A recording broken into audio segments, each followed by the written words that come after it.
Ya, karena kita kali ini akan membahas tentang hubbud dunya atau cinta terhadap dunia. Karena di zaman akhir ini,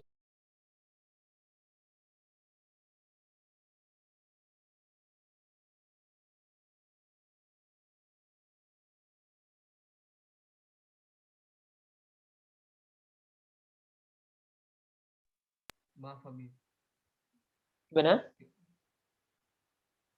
Mikrofonnya barusan ke mute. Nggak dengar? Ya, mikrofonnya ke mute.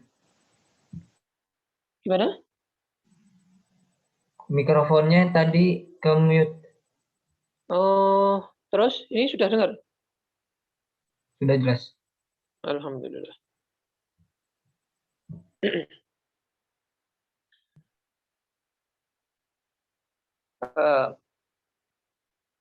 Wa minal muhlikatil azimah, termasuk hal yang bisa membinasakan manusia dan sangat besar kebinasaan manusia yang memiliki sifat ini, itu adalah hubbud dunya wa iradatiha.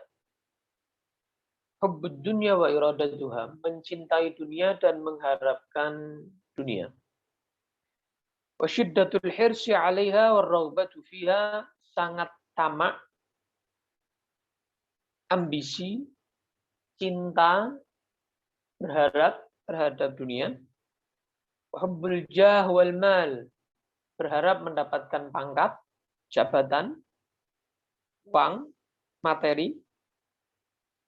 Bahkan wasyuhu wal bukhlu, ketika dia sudah mendapatkan dunia, mendapatkan uang, mendapatkan jabatan, dia menjadi pelit, bahkan lebih pelit dari sifat pelit. Bahkan kepada dirinya sendiri dia menjadi pelit. Maka ini semua adalah termasuk sifat-sifat yang mana dimiliki oleh kebanyakan orang di akhir zaman ini atau di zaman sekarang kita ini. Di dalam Al-Quran Allah Subhanahu wa Ta'ala sudah mengancam orang-orang yang seperti itu.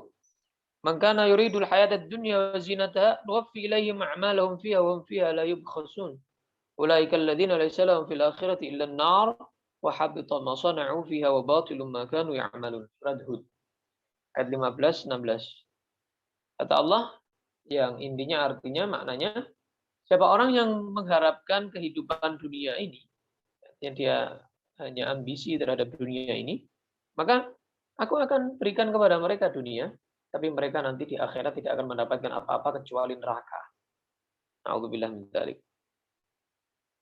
Dalam ayat yang lain surat Al-Isra ayat 18-19 Allah Taala berfirman, "Man kana yuridul ajila ta'ajjalna lahu fiha ma nasha'u liman nurid, thumma ja'alna lahu jahannam yaslaha madhmuman madhura. Man arada al-akhirata wa sa'a laha sa'yaha wa huwa mu'minun fa ulaika kana sa'yuhum mashkura." Orang yang berharap dunia, Allah akan memberikan kepada mereka nanti neraka jahanam. Mereka akan tercela di dalamnya, akan masuk di dalamnya. Dan orang yang berharap akhirat, berusaha untuk mendapatkan akhirat, mengharapkan akhirat, dia beriman kepada Allah, maka dia akan dibalas oleh Allah dengan sebaik-baiknya balasan.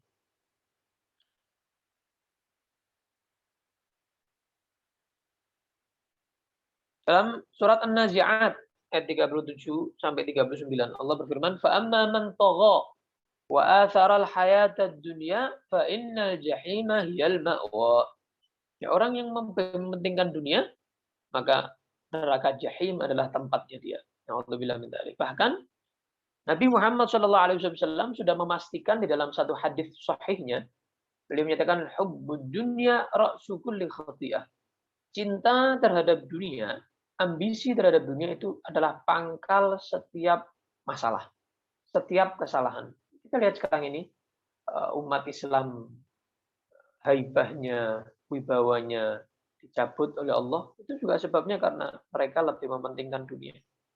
Mereka takut mati, mereka takut miskin, mereka takut kerjanya nggak jalan, mereka takut nggak punya duit, mereka takut masa depan anaknya, mereka takut masa tuanya, mereka takut masa depannya. Ini semua adalah termasuk orang-orang yang lebih mementingkan dunia. Itu sifat-sifatnya seperti itu. A'udzubillah min dzalik. Padahal Nabi Muhammad SAW dalam hadis sahih yang lain, beliau sudah menggambarkan nilai dunia. Dunia ini seisinya, bukan konglomerat ya, bukan miliarder, bukan pejabat yang paling tinggi, bukan. Seandainya ada orang memiliki dunia seisinya, semua kebun punya dia, semua tanah punya dia, semua laut punya dia, isi laut punya dia, isi tanah punya dia, tambang punya dia, ya langit punya dia, semua punya dia. Jadi semua dunia ini milik dia seandainya. Nabi menyatakan, "Lau kanatid dunya tazinu 'indallah janah ba'udah ma saqa kafiran minha syarbata ma." Kata Nabi, kalau seandainya dunia seisinya ini, yang mana menurut manusia punya tambang emas satu aja sudah kaya raya yang luar biasa. Punya rumah satu aja sudah dia senangnya luar biasa. Punya mobil dua aja dan senangnya luar biasa. Ini dunia seisinya. Katanya Allah, katanya Nabi Muhammad, kalau seandainya dunia ini berharga di sisi Allah cuma seperti satu sayap nyamuk. Siapa mau beli satu sayap nyamuk? Ada yang mau tukeran mobilnya dengan satu sayap nyamuk? Ada yang mau tukeran uangnya 1 miliar, 1.000 rupiah dengan sayap nyamuk aja mungkin nggak mau. Allah, dunia seisinya dibayar dengan satu sayap nyamuk, nggak mau. Nggak mau. Ibarat kalau seandainya satu sayap nyamuk dibeli dengan dunia seisinya, nggak bernilai sama sekali. Nggak sama. Lebih mulia satu sayap nyamuk. Lebih mahal satu sayap nyamuk daripada dunia seisinya. Di sisi Allah Subhanahu wa taala. Kalau seandainya dunia ini berharga hanya seperti sayap nyamuk kata Nabi, maka Allah nggak akan memberikan satu teguk air pun kepada orang kafir karena mereka nggak beriman kepada Allah Subhanahu wa taala. Tapi buktinya, nyatanya, faktanya orang-orang kafir lebih kaya daripada orang Islam. Kenapa? Pengen dinaftinahum. Allah ingin memberi fitnah kepada mereka, memberikan kekayaan di dunia, nanti di akhirat mereka minal khasirin, mereka orang yang rugi, mereka nggak dapat apa-apa, nggak punya apa-apa. Orang mukmin yang punya segalanya nanti di akhirat. Gitu. Kelihatannya orang-orang Islam susah, ya, ekonominya susah, dibolimi, disakiti, direndahkan, ya, dibilang terbelakang dan seterusnya.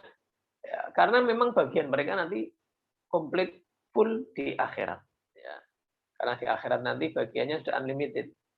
Kalau di dunia ini mereka mungkin miskin, fakir, sederhana, menengah, kaya pun tidak sekaya orang-orang kafir. Ya. Bahkan Nabi Muhammad SAW beliau bersabda, "Ad-dunya mal'unah." Dunia ini dilaknat sama Allah.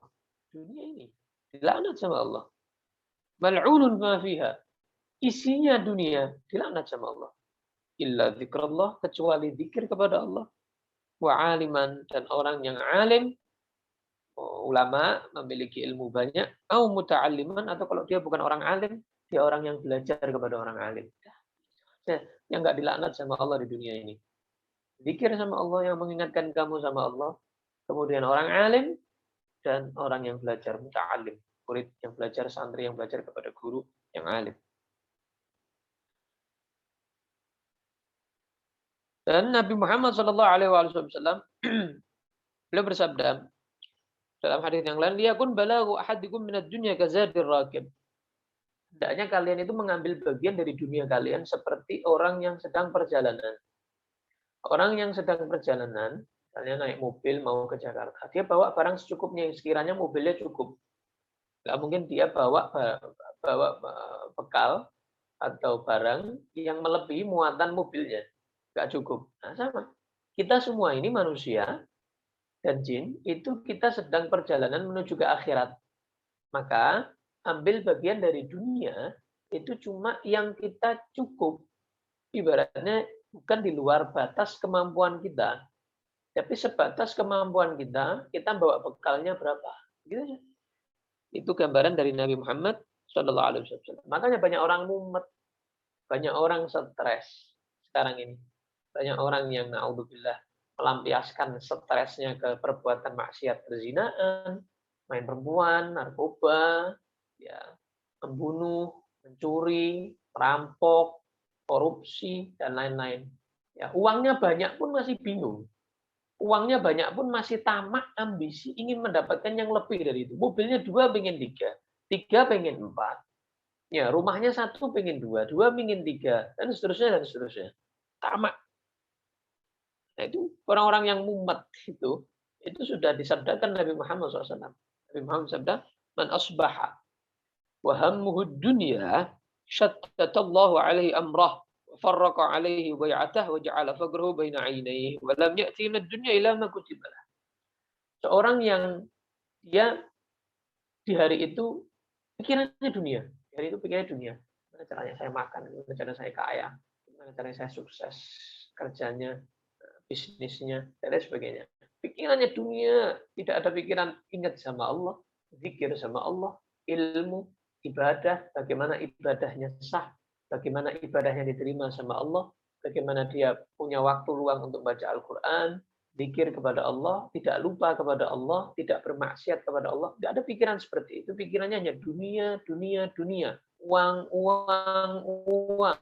Kerja, kerja, kerja. Pikirannya hanya itu. Maka kata Nabi, Allah akan menjadikan seluruh urusannya ruwet. Makanya dia cari solusi nggak dapat. Karena solusi hanya diberikan oleh Allah kepada orang-orang yang bertakwa. Wa may yattaqillaha yaj'al lahu makhraja wa yarzuqhu min haitsu la yahtasib.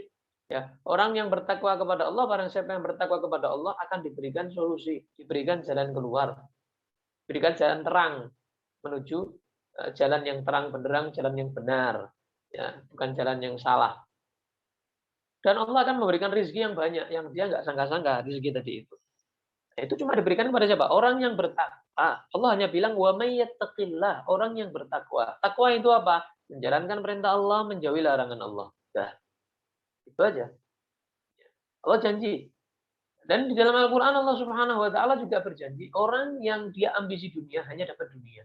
Tapi orang yang dia semangat untuk mendapatkan akhirat, dia dapat dunia plus dia dapat akhirat. Dua, double, two in one. One-nya apa? Akhirat. Jadi yang ente pikir akhirat aja, yang kamu pikir akhirat aja. Kenapa? Kamu dapat dunia, kamu dapat akhirat. Tapi kalau kamu mikirnya dunia, ya begini kayak kata Nabi, Syatatullah alaihi amrah, justru urusan kamu tambah ruwet, tambah bulet, tambah bingung kamu cari solusinya, cari jalan keluarnya. Nggak bisa kamu dapat jalan keluar kecuali kamu bertakwa kepada Allah. Itu janji Allah. Itu firman Allah. Dan Allah akan jadikan apa yang dia cari justru menjauh. Justru menjauh. Dia punya teman baik menjauh. Dia mungkin sama ulama jadi jauh. Dia sama masjid jadi jauh. Dia sama yang namanya sholat 5 waktu jadi jauh. Dia sama yang namanya Al-Quran jadi jauh. Dia sama zikrullah, ingat sama Allah jadi nggak ingat, lupa. Dan seterusnya, dan seterusnya. Kenapa? Pikirannya dunia, dunia, dunia. Dan Allah akan menjadikan dia yang di hadapan matanya, di depan, ini di pikirannya itu hanya aku bakal miskin, aku bakal miskin, aku masih belum cukup, aku belum kaya, aku belum sukses. Terus begitu. Mungkin duitnya banyak, tapi dia merasa dirinya masih kurang. Kenapa? Allah yang jadikan seperti itu. Karena pikirannya dunia, dunia, dunia. Alhamdulillah. Makanya Nabi Muhammad SAW memberikan contoh kepada kita zuhud. Zuhud itu apa? Zuhud itu nggak harus miskin. Zuhud itu nggak harus nggak punya duit. Zuhud itu nggak harus nggak kerja. Zuhud, orang-orang zuhud itu kerja. Orang-orang zuhud itu yang kaya raya ada banyak. Banyak. Cuman harta hanya di tangan, tidak sampai ke hati. Jadi tidak ada cinta kepada dunia sama sekali. Ketika uangnya diambil sama Allah, dia ada iman, dia nggak gelo. Ketika disedekahkan, diwakafkan, diinfakkan, dia nggak ada rasa iman sama sekali. Nyesel uangnya hilang, uangnya disedekahkan, tanahnya diwakafkan, ya, dia buat bangun masjid, buat bangun pondok pesantren, buat ini, nggak ada rasa iman sama sekali. Dia merasa itu titipan Allah, aku serahkan kepada apa yang membuat Allah senang, membuat Allah suka. Gitu. Makanya kata Nabi, az-zahadah fid dunya turihul qalba wal badan. Tidak mencintai dunia itu akan menenangkan badan, menenangkan pikiran, menenangkan hati. Tenang, coba aja kalau nggak percaya. Kita nggak iman sama uang, kita biasa aja sama uang, sama dunia. Kita akan tenang. Nggak punya duit, tenang. punya duit, tenang gitu. Nggak terus punya duit merungsung, nggak punya duit bingung, ya, biasa sih.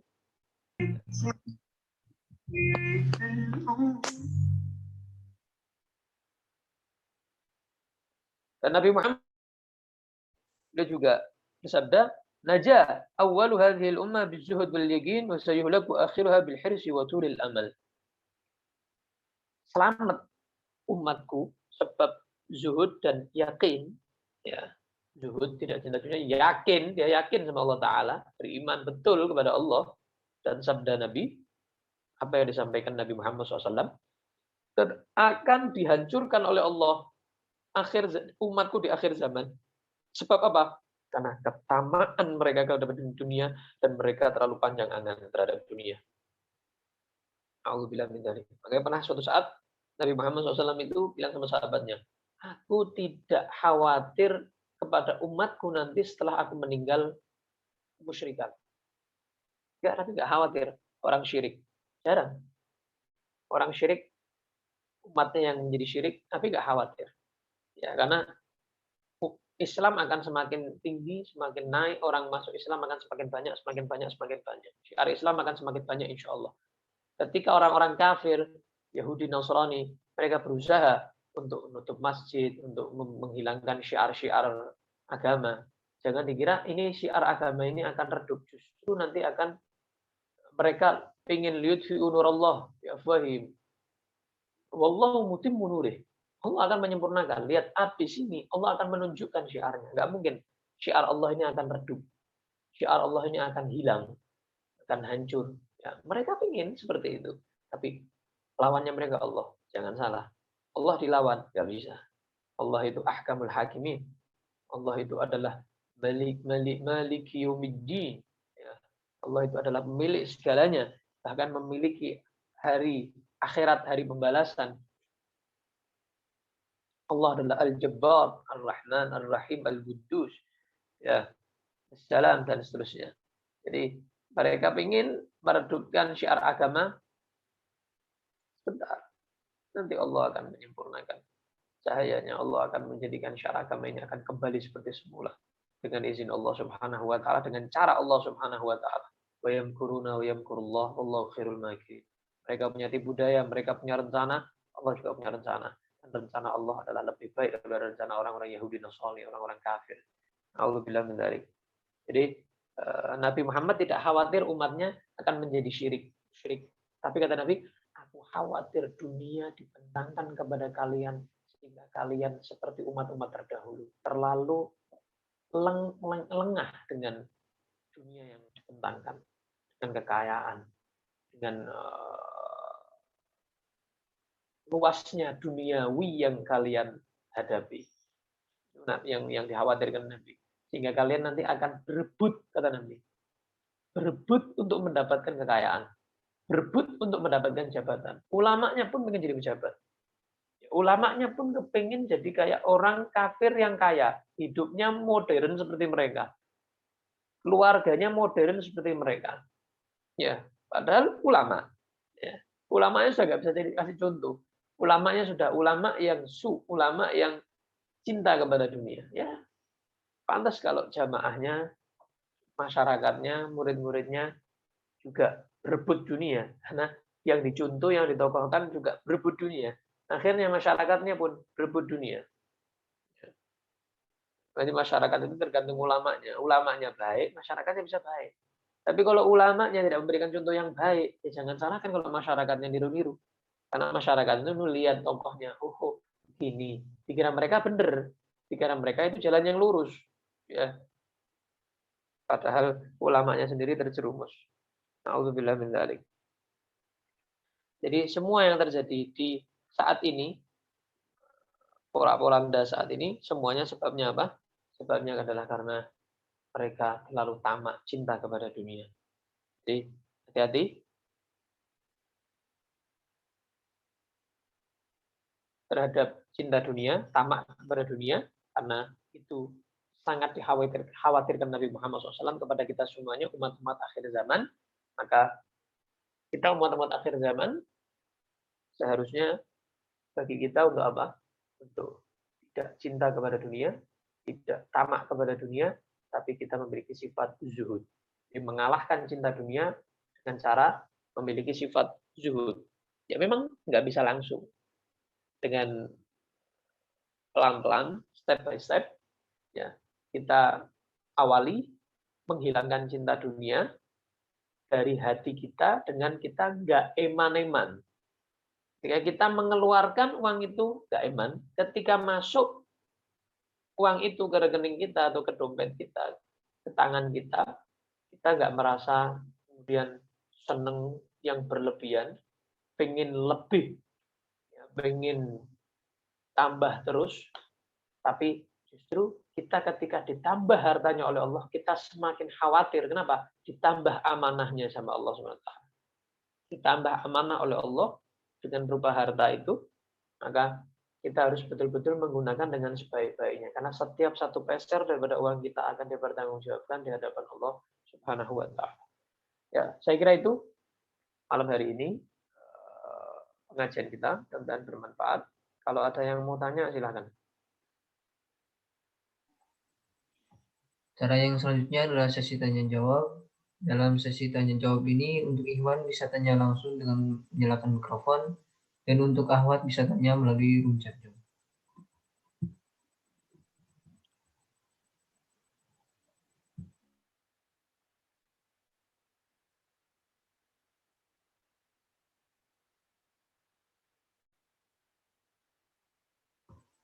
Ada pertanyaan Habib dari Tari.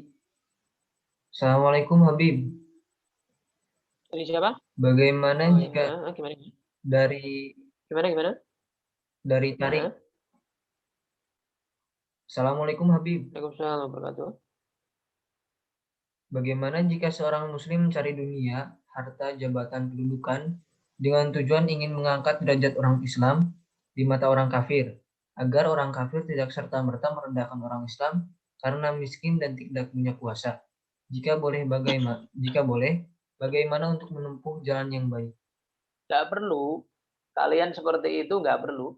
Karena apa? Karena yang al-mu'izz, yang memuliakan seorang itu Allah.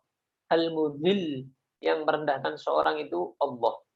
Ketika kalian justru fokus terhadap akhirat, Allah akan menjadikan kalian itu jauh lebih daripada orang-orang kafir. Membuktikan kemuliaan Islam itu bukan dengan banyaknya uang kita, megahnya rumah kita, banyaknya gedung kita, enggak, bukan dengan itu. Tapi dengan apa? Dengan dekatnya kita kepada Allah Subhanahu wa taala. Dulu Indonesia merdeka tuh kalian lihat di zaman Wali Songo, di zaman pahlawan-pahlawan dulu. Mereka bukan membuktikan dengan senjata yang mahal, komplit, ya. Tapi mereka membuktikan dengan mereka banyak doa kepada Allah, banyak zikir kepada Allah. Ketika mereka betul-betul niat jihad fi sabilillah, memperjuangkan negaranya, mencintai negaranya, berani menumpahkan darah, gitu. Ya, sehingga mendapatkan kemenangan dari Allah Subhanahu wa taala sehingga kita merdeka, kan begitu. Bukan dengan uang yang banyak, kemudian harta harta yang banyak, transportasi yang komplit, senjata yang komplit, enggak. Toh bagaimanapun kekayaan mereka, orang-orang kafir, tetap kita bakalnya akan menang. Nggak bisa mereka mengalahkan umat Islam, nggak bisa. Ya, mereka berusaha terus kan, terus mereka berusaha cari cara, cari gimana trik buat menghancurkan umat Islam. Walaupun umat Islamnya ada yang sudah kena arus, atau yang kena arus banyak yang kena arus. Ya, karena itu memang sudah disabdakan Nabi Muhammad SAW. Pastikan Nabi bakal terjadi hal-hal yang seperti itu. Tapi masih ada orang-orang yang dia dekat sama Allah, dia selalu ingat sama Allah, dia selalu bersama Allah, pengen dapat akhirat sehingga Allah masih menyelamatkan kita dari azab. Masih menyelamatkan kita dari azab karena sebabnya mereka. Jadi buktikan dengan kamu selalu ingat sama Allah, ikuti jalannya Al-Quran, ikuti caranya Nabi Muhammad SAW. Ya, otomatis mereka akan ketakutan sama kita. Mereka nggak takut sama senjata kita, mereka takut sama iman kita. Mereka takut sama kepercayaan kita. Mereka tuh nggak takut sama uangnya kita. Mereka nggak takut sama senjatanya kita. Mereka takut sama iman kita. Mereka takut sama kepercayaan kita. Ada lagi? Ada lagi? Ada Habib. Dari Alvina Regita Cahyani. Assalamualaikum warahmatullahi wabarakatuh Habib. Assalamualaikum. Izin bertanya, bagaimana cara kita sebagai seorang remaja agar selalu mementingkan akhirat daripada dunia? Karena di usia remaja masih sering labil. Dan apabila sedang down iman, bagaimana cara kita agar tetap istiqomah dalam ketaatan dan bisa menjauhi perbuatan maksiat? Terima kasih. Caranya adalah dengan kita membaca hal-hal yang menyebabkan kita selalu ingat kepada akhirat. Melakukan hal-hal yang mengingatkan kita kepada akhirat. Contoh, kita banyak baca ilmu, tentang ilmu, kita banyak baca Al-Quran, kita banyak berzikir kepada Allah, banyak bersolawat kepada Nabi Muhammad, banyak membaca sabda-sabda Nabi Muhammad, hadis-hadis Nabi Muhammad SAW. Ya. Maka dengan hal-hal yang seperti itu, maka itu akan menjadikan kita lebih cinta kepada akhirat. Lebih semangat untuk melakukan hal-hal yang menjadikan kita nanti sukses akhirat. Kalau sudah sukses akhirat, maka dunia kita juga sukses pasti. Jadi kalau sukses dunia, belum tentu kita sukses di akhirat nanti. Ya, masih jauh. Walal akhiratu khairul laka minal ula, kata Allah. Dan akhirat itu jauh lebih utama, lebih baik daripada dunia. Tidak ada apa-apanya dunia ini. Dan kita juga yang paling bisa juga adalah ingat mati. Itu juga sangat penting untuk menjadikan kita lebih cinta akhirat. Ingat mati. Ya, ingat mati. Ketika kita ingat mati, berarti kita merasa ini sebentar. Kita ini di dunia sebentar. Kita mau ngejar karir, ya belum tentu sampai mati duluan bisa. Kita mau ngejar kekayaan, belum kaya mati dulu ya bisa kan gitu. Jangan lihat orang-orang yang dia tadi itu berusaha sampai kaya raya, terus kita pingin persis seperti dia. Itu rezekinya dia. Belum tentu kita sama seperti dia nasibnya. Berapa banyak orang-orang yang kuliah, ngambil satu jurusan, pingin seperti orang itu, karena orang itu kaya, jurusannya itu. Ternyata dia malah nggak dapat pekerjaan. Banyak banget itu yang seperti itu.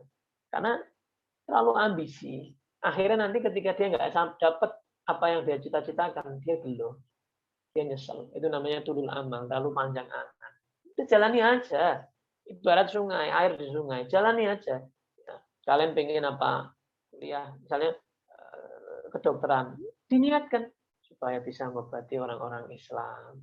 Kalau ada yang minta bantuan bisa bantu. Jiwa sosialnya ditingkatkan. Gitu. Belajar ilmunya Nabi, karena Nabi itu juga paham tentang kedokteran. Gitu. Bukan ambisi supaya jadi dokter gigi, karena dokter gigi itu uangnya banyak, ya, nanti bisa jadi kaya raya dan lain sebagainya. Bukan begitu. Niatnya ditata. Ingat mati. Itu akan meningkatkan cinta kita kepada akhirat lebih. Bahkan bisa menghapuskan cinta kita kepada dunia. Cukup? Cukup? Ada satu pertanyaan lagi, apakah bisa Habib? Boleh, satu lagi. Dari Nafis. Assalamualaikum Habib. Bagaimana jika zaman sekarang agar bisa untuk selalu ingat ajaran Allah dan sunnah-sunnahnya, sedangkan pergaulan di luar sangat bebas, dan agar terhindar dari hal-hal yang negatif, apakah dengan mondok bisa belajar agama dengan baik? Jadi justru bergaul itu memang diwanti-wanti oleh Nabi Muhammad SAW. Berarti Nabi itu beliau bersabda, Al-mar'u ala dini khalilih. Seseorang itu tergantung agama temannya. Dia bergaul sama siapa, agamanya akan persis seperti itu. Alirannya akan persis seperti itu. Cara hidupnya akan persis seperti itu. Falyanzur ahadukum man yukhalil. Maka hendaknya kalian teliti betul dengan siapa kalian berteman. Karena kebanyakan orang itu dia berubah karena pergaulan. Orang kampung bergaul dengan orang kota sudah berubah. Orang kota bergaul dengan orang kampung bisa berubah. Ya. Orang ahli taat kumpul dengan ahli maksiat bisa berubah. Ya. Itu semua karena pergaulan. Ya, pergaulan zaman sekarang ini nggak harus ketemu langsung. Ya, dari Facebook dan lain-lain itu bisa, itu termasuk bergaul. Dan kamu follow siapa? Kamu temenan sama siapa? Gitu ya. Kamu di grup WA itu teman-teman kamu siapa? Nah, itu juga penting diperhatikan karena Nabi Muhammad SAW mewanti-wanti hati-hati bergaul. Ya. Nah, kamu dari grup-grup WA itu juga bisa terpengaruh, pengaruh kabar hoax, pengaruh hal-hal yang tidak berguna, hal-hal yang sifatnya negatif, bisa terpengaruh. Karena pergaulan zaman sekarang ya online juga bisa, nggak offline, apalagi pandemi seperti ini, semuanya online. Jadi tetap hati-hati, karena bergaul itu bisa merubah. Ya, ibarat kalau tadi menyatakan, seperti orang kumpul dengan orang yang jual minyak wangi, dia akan ikut wangi, walaupun dia nggak beli. Orang kumpul sama orang yang jualnya tukang besi, dia kan baunya bau nggak enak. Karena dia kumpul di situ sama tukang las, tukang besi, baunya bau api begitu. Ya, nggak enak. Dan hati-hati. Kadang orang itu merasa nyaman karena sudah terlalu lama di situ. Contoh, kalian masuk ke tempat sampah, bau. Tapi tambah lama, kalian di dalam situ, nggak bau lagi. Nggak bau lagi. Kenapa? Karena sudah agak lama di situ. Nah, kalian hati-hati.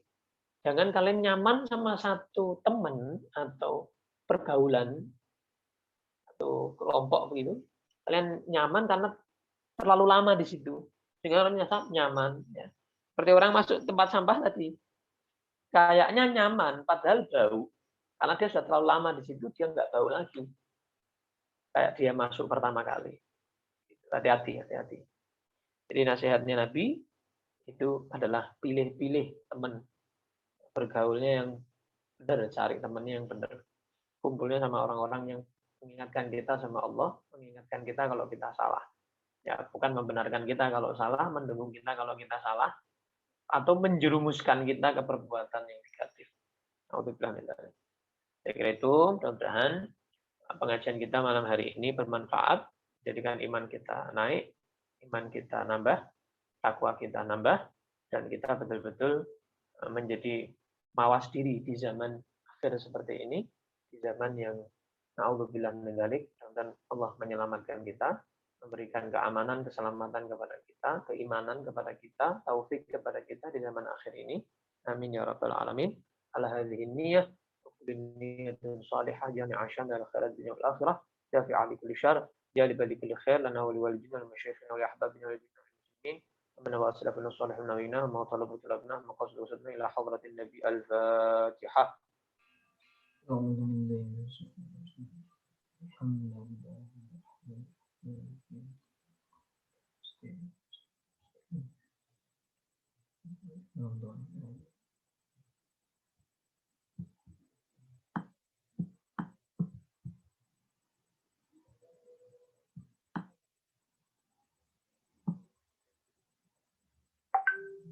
Demikianlah cara kajian tasawuf pada malam hari ini. Semoga apa yang telah disampaikan bermanfaat dan menjadi bekal ilmu dan ladang pahala bagi kita semua, baik di dunia maupun di akhirat. Terima kasih kepada tamu undangan dan hadirin yang telah bergabung dalam acara ini. Semoga kita selalu dilimpahkan rahmat dan diberikan kesehatan oleh Allah Subhanahu wa taala. Terima kasih atas perhatiannya. Mohon maaf apabila ada salah kata. Kayu papan bunga setangi, kapan-kapan kita sambung lagi. Pisau arit memotong duri, mohon pamit undur diri. Wassalamualaikum warahmatullahi wabarakatuh.